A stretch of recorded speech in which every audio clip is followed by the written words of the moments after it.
Handling the truth, hope maintaining ignorance and its effects. Foreword. This piece is part of a series that seeks to understand the causes and effects of ignorance, and to show us what can be done about it. This one could be a bit of an emotional rollercoaster for some people because it does contain discussion of terminal illness, suicide, and nuclear war. If anything here gets confronting, please realize that there's a huge amount of inspiration and liberation to be found in understanding this stuff. There are powerful emotional forces that drive people to be ignorant, and it goes to show that we can be just as susceptible as others. But if we really want to understand the issue, it's important that we confront these forces in ourselves. So please don't switch off if it gets heavy. There's certainly light at the end of this tunnel. And if you're anything like my test audiences, you'll come away inspired. Now, I want this piece to be accessible to the widest possible audience, and yet it would take too much time for me to explain every little detail in simple English. So if it's difficult to keep up, please don't let that get in the way. The script will be available. And finally, I don't want to pretend I'm an expert on this topic. Doing this research has taught me just how little I knew about the fascinating world of coping strategies. I hope you'll find it as interesting as I do. What is hope-maintaining ignorance? People regularly choose not to think about problems that they find confronting. It's an emotional defense mechanism of sorts. Here I'm exploring whether that's actually a good idea by looking at the broader consequences of this kind of deliberate ignorance. The situations in which such a response might occur are diverse. Would we want to know if there was a large asteroid heading towards Earth? What if a foreign government was preparing to invade our country? Would we want to know or to think about that? What if we received a scary-looking letter from our employer? Would we want to open it? What if we texted something embarrassing to our crush while we were tired and emotional one night? Would we want to look at their reply the next day? It's the same psychology. All of these situations, although very different, involve a known risk because we all know that in the past, large asteroids have hit the Earth, countries have been invaded, employees have been fired, and love interests have distanced themselves from the senders of poorly worded text messages.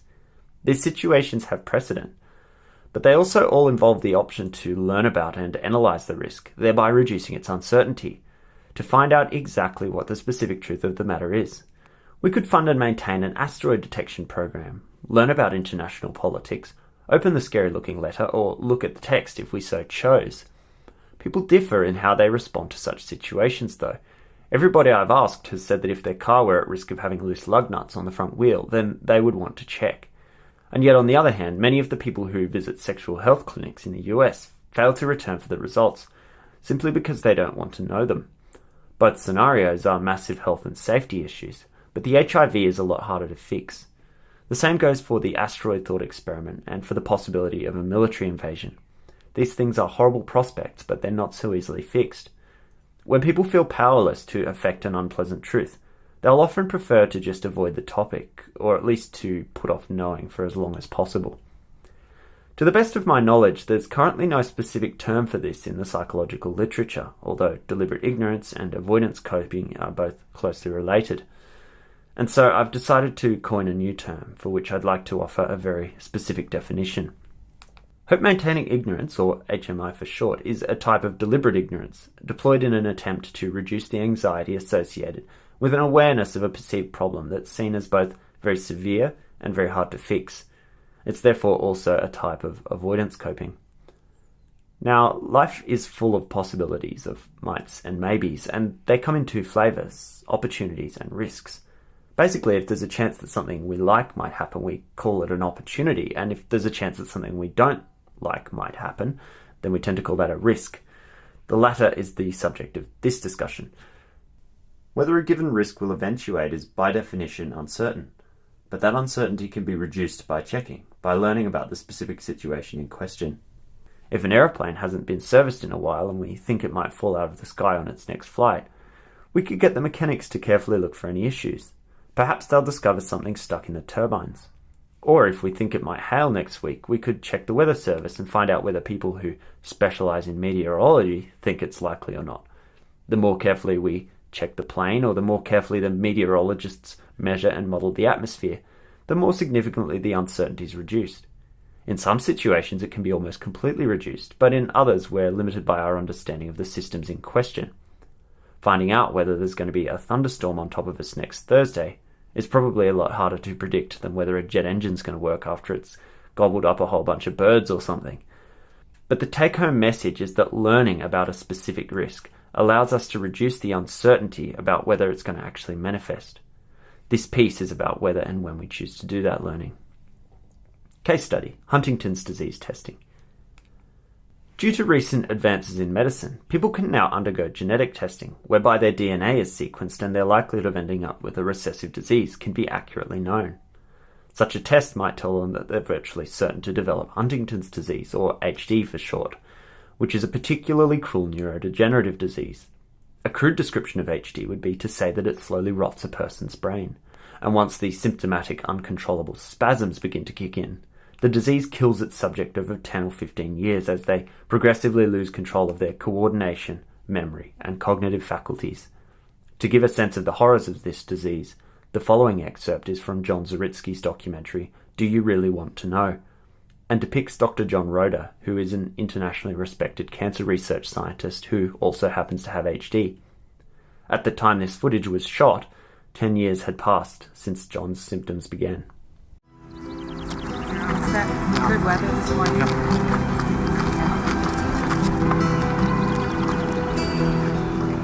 Every day you worry that you're going to fall running, fall when you go to work, or injure yourself so badly that you won't be able to work.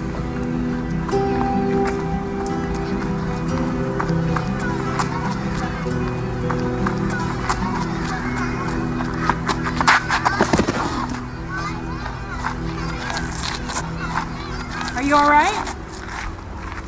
When I see him fall, and it's hard to see, but I know he's just gonna get up and, I've patched him up so many times.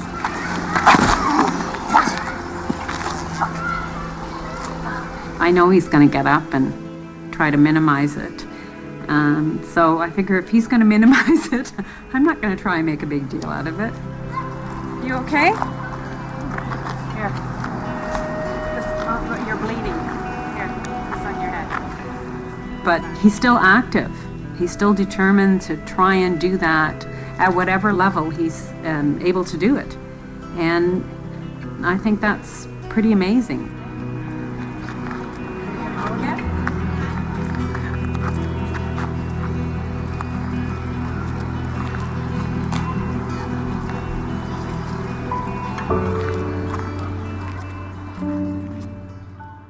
HD is a dominant trait, which means that if a parent has it, there's a 50% chance that the child does too. And the icing on the cake is that it's currently incurable. The following young people are all at risk. And how do you feel about being at risk? It's actually kind of scary because you don't know if you're going to have it or not, so you want to kind of live your childhood to the fullest. You see changes in my dad, and then you're like, wow, Is that going to be me? Being at risk makes me feel a little upset knowing it's not curable. So HD certainly ticks the hard to fix box, and having the disease is a hopeless situation to be in if ever there were one. Its sufferers kill themselves at 10 times the rate of the general population. As a sufferer himself, John Roeder is sympathetic to such drastic actions. I'll probably have to stop under a train. I'm very fair to the driver. Better if I could go to a doctor. He could administer something, but that's not really possible. The fact that John would say such a thing gives us an idea of the severity of the issue, and so it's clear that HD is both severe and hard to fix. So, say we had a parent with Huntington's and knew we were therefore at risk. Would we get tested? For a large number of people, the answer is no, or at least not unless it starts affecting me and my family.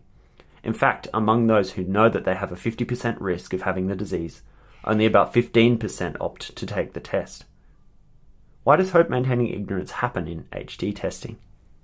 In the 1980s, before Huntington's testing became available, doctors surveyed people as to whether they'd get tested if they were given the option to. In those initial surveys, roughly 70% of those at risk said that they'd take a test if it existed. But as we now know, only around 15% do, and this number's been stable across countries and decades. In short, it's easy to say that we'd get tested, but when the choice is actually put in front of us, many of us have second thoughts. So what are those second thoughts? Why is it that such large numbers of people capitulate? Is it a kind of unthinking reflex? Is there some factor that somehow pressures them? Is it simply the result of their socialization? Or do they choose not to know because they sit down and reason through the pros and the cons? Well, of course, it depends on who we're talking about. Attitudes and approaches to decision-making are as diverse as people are. A study called PHAROS, the Prospective Huntington At-Risk Observational Study, represented one serious attempt to label and to categorize these perspectives through a series of interviews. At one extreme, an at-risk participant simply decided that she didn't have the disease, and therefore didn't have to get tested. She told the researchers, quote, "My view is that I don't have it, and therefore I'm going to live with the hope that I don't, rather than find out for sure that I do. So, and I think over the years I admit that I've used denial to its advantage, so that I can live my life and, it's useful." End quote. At the other extreme, one woman decided that regardless of whether she did or didn't carry the gene, she didn't want to take the risk, and so had her tubes tied at the age of 19 before she even got tested. I couldn't find any information as to whether she actually tested negative in the future. That might have triggered some serious regrets. For those who do seriously weigh the pros and the cons and then decide not to get tested, the reasoning follows a common theme. If I don't get tested, at least that way I'll be able to live a normal life in the meantime as though it's not there, and regardless of what's down the track. And I can always get tested at a later date if I decide to. For example, the following clip is of a woman named Mandy who's at risk for Huntington's and is discussing her decision to delay testing.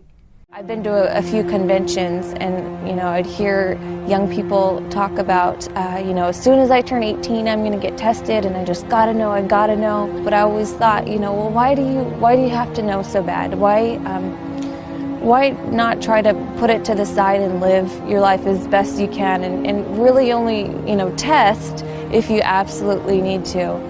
You can never go back. Once you get tested, you can't go back.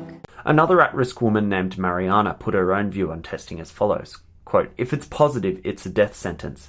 If it's the opposite, I live like everyone else. If you've ever lived with someone or had a parent with Huntington's, the last thing you want to do is to walk into a room and get tested. You know the nightmarish reality. It's like being in a war zone, like being sent back to Iraq with PTSD, end quote. For many or most people, this ability to carry on as though nothing is wrong, to live like everyone else, drives the decision. Now, I should note here that some people are totally okay with the idea of having Huntington's, in which case they're simply indifferent to the knowledge. But this piece is about risk avoidance, and if somebody doesn't personally see Huntington's as a problem, then this isn't about them. Anyway, the deliberate avoidance of information is deliberate, and when we choose not to know things, we do so because we believe it's the best option for us. Those beliefs can be wrong. When we weighed up the choices, perhaps we missed a thing or two. This can become painfully obvious in hindsight, as anybody who's ever experienced regret can attest. Mandy and Mariana have their reasons, as do others like them. And so I'm not here to tell people that they should or shouldn't get tested for Huntington's. Most would say that that's a personal decision. But I am here to understand their reasoning and to ask, are those who choose not to know making a fully informed decision or a rash one? Is there any chance that they'll regret it down the track? To do this, I need to use a couple of case studies to talk about three major consequences of such decision-making that I suspect people may not be taking into account. Consequences of hope-maintaining ignorance in HD testing. 1. Inescapable anxiety. We've just seen that there's a perception that by not determining whether the risk is or isn't real, we're saving ourselves from the pain of knowledge. The problem with this is simple. We already know there's a risk, and so it's already too late to avoid that fact. If we're going to be uncomfortable, we should already be. For example, the following person is at risk for Huntington's. Being at risk is terrifying. It weighs on your mind every day of your life, and having known about the disease since I was 10 or 11 years old, you just develop it as part of your life, and it's a constant what if in the back of your mind all the time. So it's very overwhelming, I think is the right word. She's showing all the signs of anxiety, which is not surprising because anxiety is all about uncertainty. It's the perception of a potential future danger. This woman doesn't yet know whether she has the disease, but she does know that she could, and that terrifies her. But remember that the test could go either way. If it turns out that everything's okay, then we can breathe a sigh of relief. By choosing not to know, we miss out on this potential relief from this anxiety, from the burden of knowing that we're at risk. Mandy, from earlier, did eventually decide to get tested, and the following clip is of her getting her results. So your results come back. Yeah. And you will not develop Huntington. Oh my God!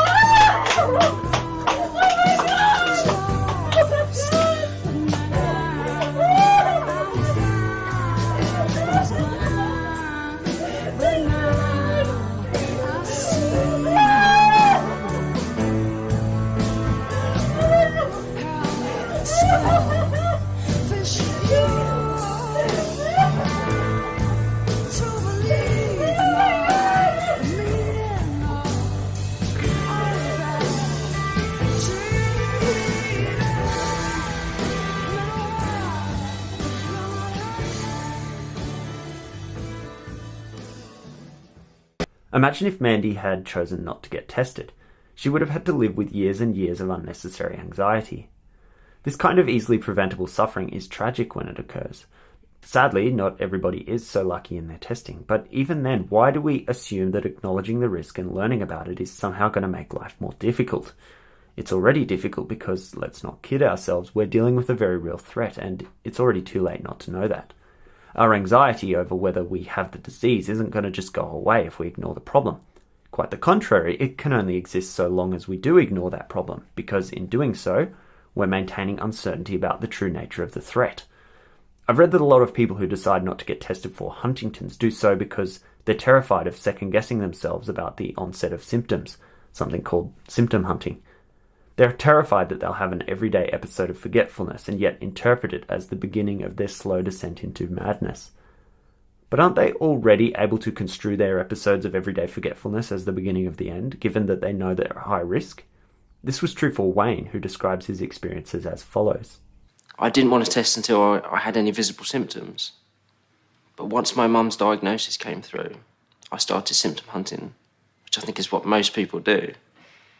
So that was my main goal for testing. For Wayne, the anxiety of symptom hunting was something that could be resolved through testing.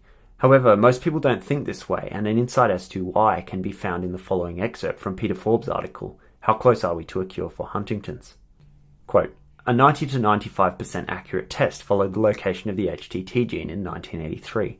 When the gene was sequenced in 1993, an almost 100% reliable test became available.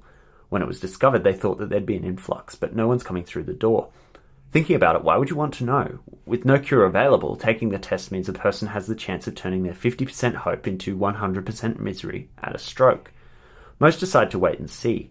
To this day, only around 20% of the at-risk population in the UK have taken the test.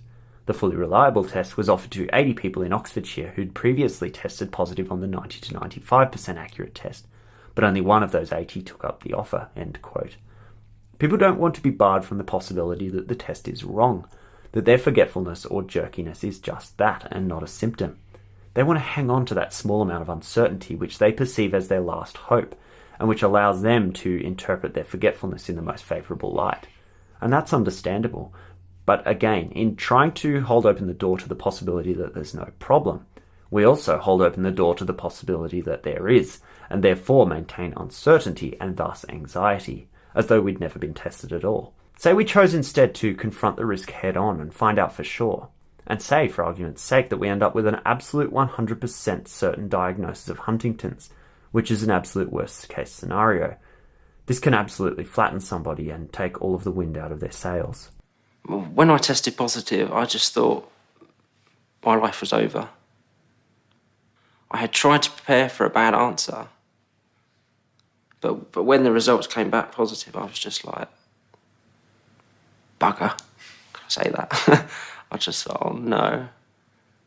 Because I was just so hoping for a negative result, but it wasn't the case, and I think I don't think I'm still there yet.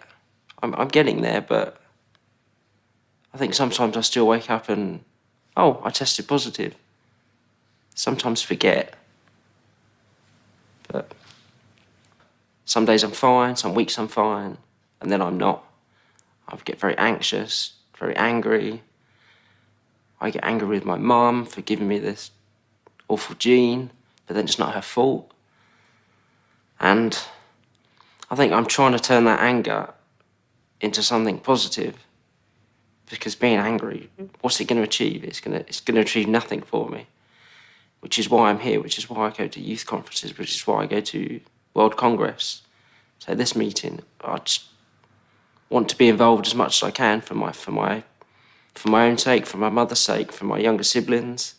And if I can make any difference, I want to. Because burying my head in the sand, where is it going to get me? Nowhere. So a positive diagnosis might lead to anger or depression, but even so, there's still an upside. With the fog of uncertainty lifted, we can no longer feel anxiety about whether we have the disease, because now we know for sure. Of course, Wayne did mention that he was still anxious, but that anxiety is not about whether he has the disease, as he explains. Am I glad that I tested? Yes. I just didn't want to be thinking, have I got it, have I not, haven't I got it, have I got it, haven't I got it? This new anxiety that Wayne mentions would be about some other uncertainty, such as how his friends are going to cope with the news, or exactly how long he's got left to live. And as we've discussed, uncertainties can be reduced through learning about the system in question. For example, it so happens that we can actually determine roughly when the symptoms will begin based off the number of CAG base pair repeats in the HTT gene in question. In principle, if Wayne was able to get this information, then that new worry would also be placated to some extent. So in short, choosing to know the details of the problem will reduce or remove any anxiety we might be feeling about that specific possibility, and obviously not other specific possibilities. Now, if a psychiatrist told us about a method that would stop us feeling anxious about something, a logical next question to ask would be, well, what are the side effects? When the question of whether the risk will eventuate is replaced by the knowledge that it will, bar intervention, people are forced to find ways of coping with that. The initial response is usually a psychologically painful mix of depression, frustration, and anger. This was Wayne's experience, as he mentioned, and Dr. John Roeder is also another clear example. Started to show some symptoms. I used to kind of get angry and depressed as well, thinking about the effects on when you have new kids. There's lots of reasons to be depressed.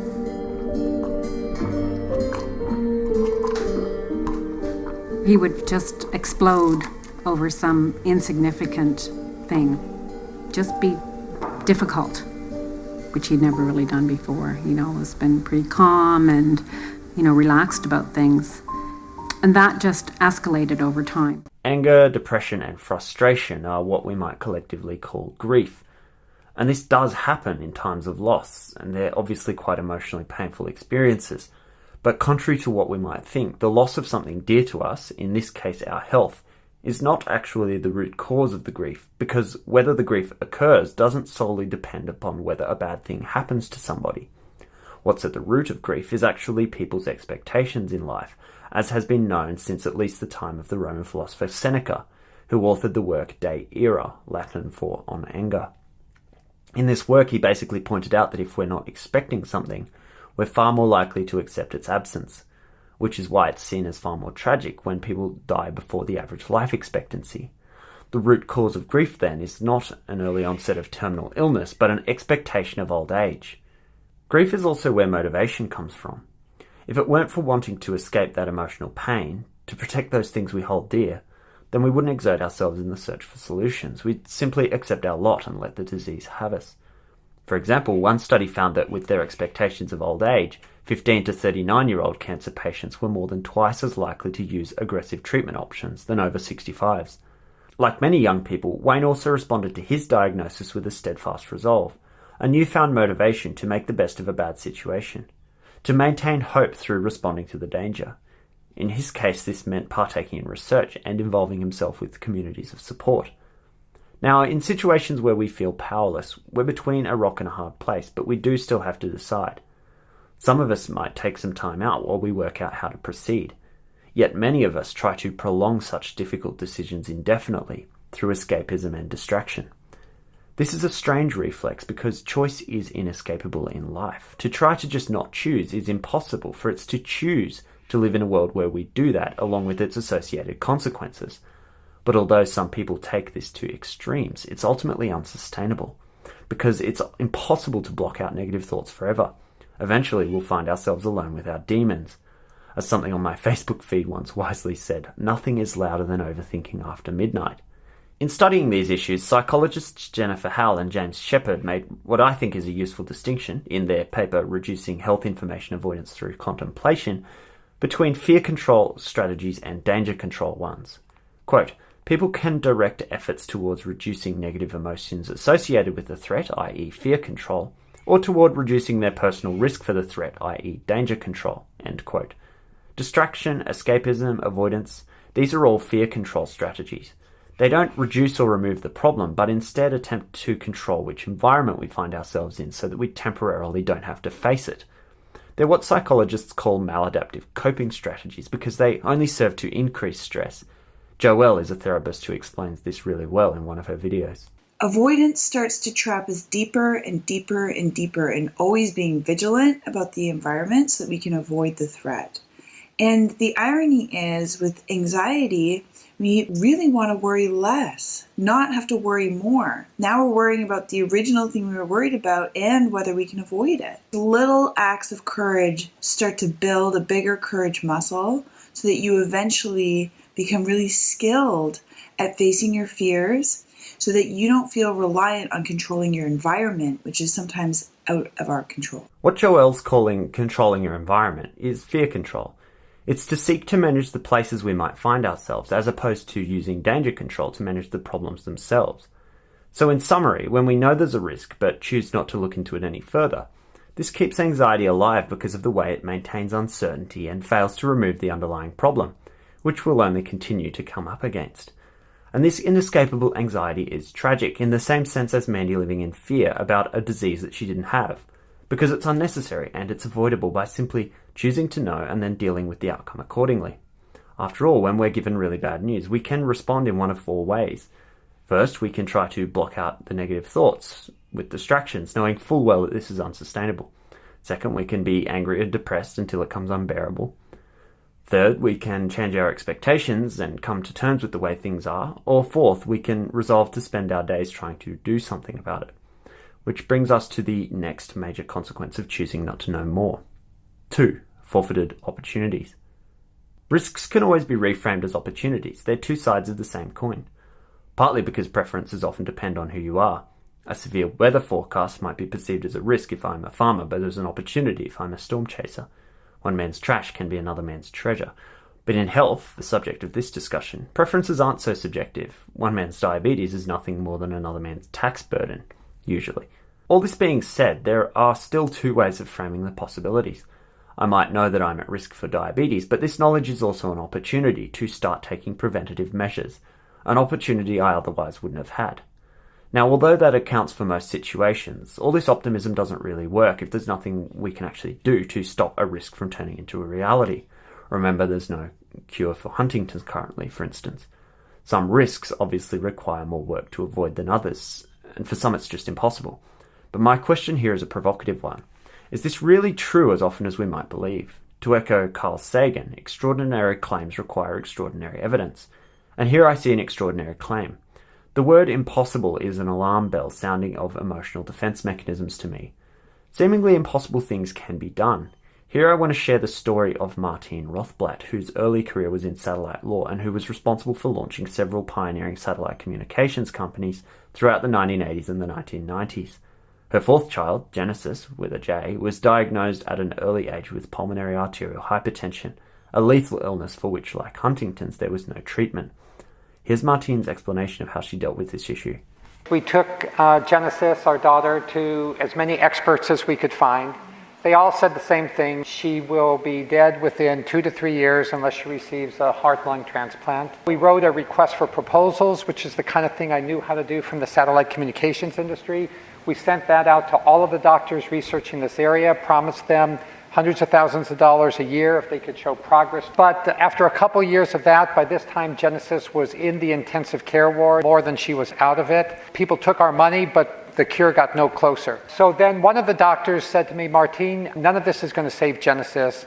There is a medicine at Burroughs Wellcome, which became Glaxo Wellcome, which they are not going to develop because the market is not $1 billion market. Maybe you could use your skills as a satellite CEO to get this medicine out of Glaxo and develop it. And I looked at her like she was crazy. Like, just because you can launch satellites, it doesn't mean that you know anything at all about medicine, which I didn't. I didn't even take biology in college. But when your daughter's facing death, you're willing to leap a 30-foot high wall. So I parachuted in there. I found my way through the Glaxo bureaucracy. I got to the right person. Through a lot of persistence and a couple of lucky breaks, we were able to out-license this drug, which at that time was so little they had made of it, it wouldn't even fill a thimble. It wouldn't save one person. It was made by a process that was unrealistic for large-scale medical production. It was not approved by the FDA. There was no actual way we could actually give this to our daughter. But from that little tiny seed of a seed, we had the vision to build a team, hire staff, hire lab space, develop a drug, find a way to manufacture it that nobody thought existed, find a way to deliver it that nobody thought was possible. And the FDA approved it in 2002, just as Genesis was really pretty much gasping on her last breath. And thankfully, today Genesis is in college, is living happily.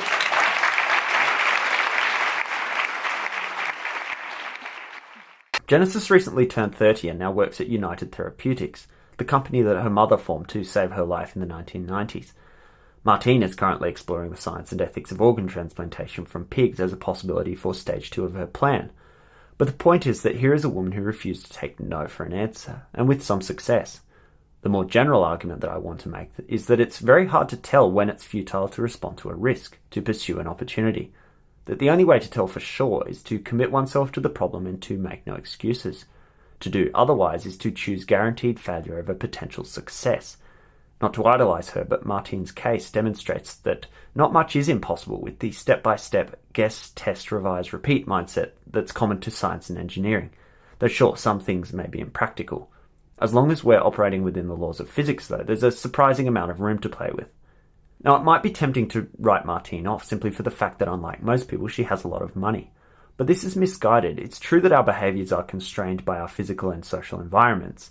There are certain things we just can't do, things that we just lack the capacity to achieve. And it's true that the more power we have, economic or otherwise, the less constraints we have, and choices that were previously unavailable become real possibilities. We wouldn't expect the average Congolese subsistence farmer to be able to fund a manned mission to Mars, whereas it's in the realm of the possible for an American billionaire. And yet many of us in the developed world still have enormous freedoms and therefore enormous opportunities should we choose to prioritise them. Yes, some of us are old and some of us are disabled. And yet for those of us who have the ability to even watch this video, we're kidding ourselves to think that we're totally powerless in the face of these kinds of things. A great example of this is Jeff Carroll, who changed the course of his life when he found out that Huntington's was in his family.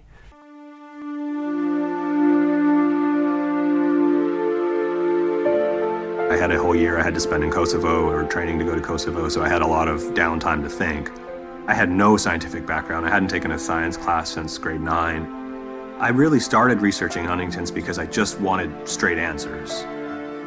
I decided to take Biology 101, and I figured I'd at least learn about DNA and RNA and proteins and all this basic language of stuff that I was missing to really understand the real information that I really wanted to access. I really loved learning about it, and it never really occurred to me that I was setting on a career path, really.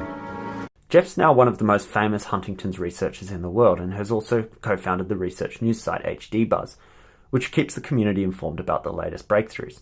I should note at this point that due to the hard work of past generations of scientists like Jeff, the Huntington's battle is looking increasingly winnable. With the advent of CRISPR, editing the disease out of one's genome is a real possibility in the next few decades. Furthermore, there are a few promising drugs undergoing trials right now aiming to halt the progression of that disease. And that's not to provide false hope to those affected, because a few decades is a long time in the scheme of things. It's simply to say that to commit oneself to the problem is to choose potential success over guaranteed failure, even where that success is improbable. Even when we throw money at medical research, treatments don't just develop themselves. There need to be motivated individuals behind the scenes. One way to maintain hope in difficult situations is, of course, to realise the significance of our own problem-solving capabilities and to get to work. And, as demonstrated by people like Martine and Jeff, this can be genuinely effective. It can help solve the problem. Even where it doesn't succeed completely, it still succeeds in making life bearable and meaningful for these individuals. But although it's constructive and effective, this is far from the most common way in which people maintain hope.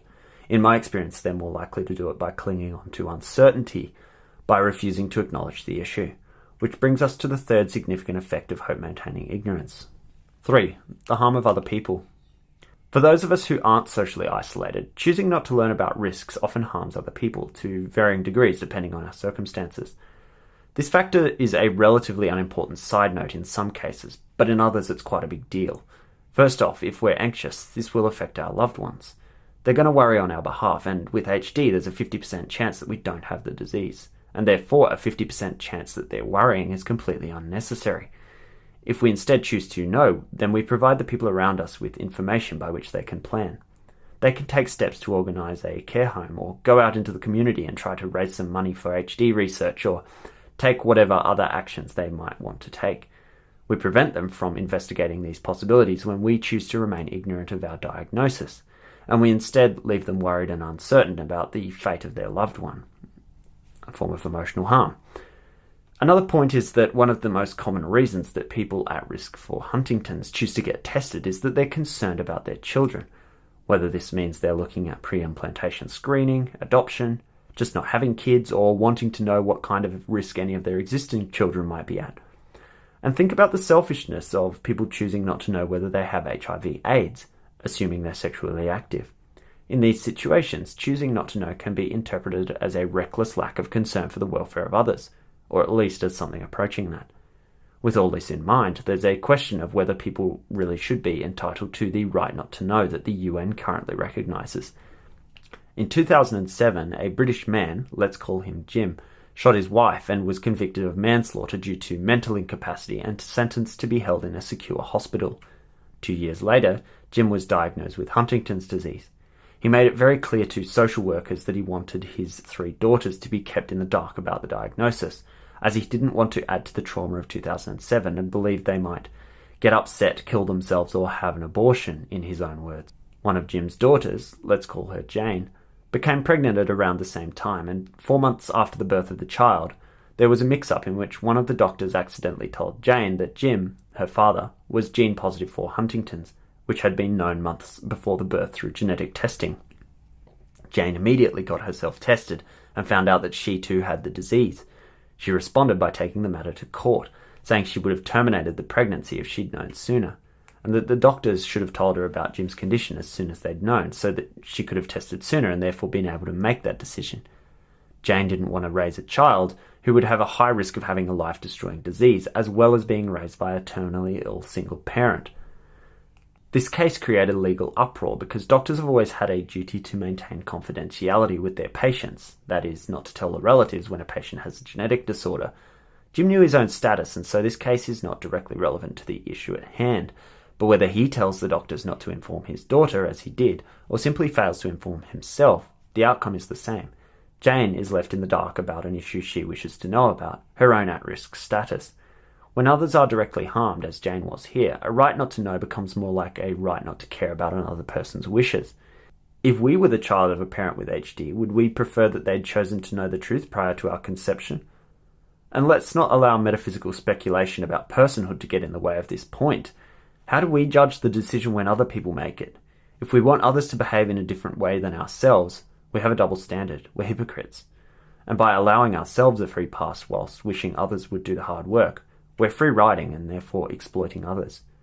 In short, choosing not to know harms other people by subjecting them to our own recklessness, which brings us to the end of the HD case study.